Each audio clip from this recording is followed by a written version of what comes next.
పెద్ద జలపాతం ఉండేది.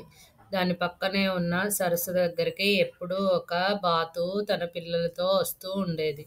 వచ్చి అందులో దిగి ఆహారం వెతుకుతుంటే పిల్లలు మాత్రం ఒడ్డునే నిలబడి అక్కడి నుంచి తల్లి బాతు అందించిన ఆహారాన్ని తినేవి. ఒకరోజు తల్లి బాతు, మీరు పెద్దవాళ్ళు అవుతున్నారు, నాతో పాటు సరస్సులో దిగి ఆ ఆహారం సంపాదించుకోవటం నేర్చుకోండి అంది. అమ్మా, అందులోకి దిగాలంటే నాకు చాలా భయం అని సమాధానం ఇచ్చింది ఒక పిల్ల. నువ్వుండగా నేనెందుకు ఆహారం వెతుక్కోవాలమ్మా, ఎలాగో నువ్వు తెస్తున్నావు కదా అన్నది ఇంకో పిల్ల. ఇక్కడే కూర్చొని హాయిగా తింటాం అన్నది.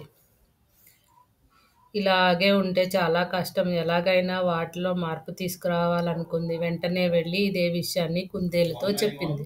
దాంతో ఒక ఉపాయం చెప్పింది. మరుసటి రోజు ఎప్పటిలాగే పిల్లలను తీసుకొని సరస్సు దగ్గరికి వచ్చింది బాతు. అవి ఒడ్డు మీద కూర్చొని తల్లి తెచ్చే ఆహారం కోసం ఎదురు చూస్తున్నాయి. కాసేపటికి ఒక్కసారిగా పొదల్లోంచి బయటికి దూకింది కుందేలు.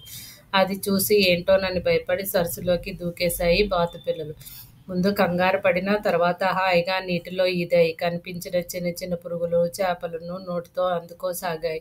దూరం నుంచి వాటిని గమనిస్తున్న తల్లి బాతు చాలా సంతోషించింది. అమ్మ, ప్రతిరోజు నీతో పాటు మేము సరస్సులోకి దిగుతాము. మేము నీకు ఆహారాన్ని వెతికి పెడతాము అన్నాయి బాతు పిల్లలు. అందుకే ఇన్ని రోజుల నుంచి ఒక్కసారి లోపలికి దిగండి అని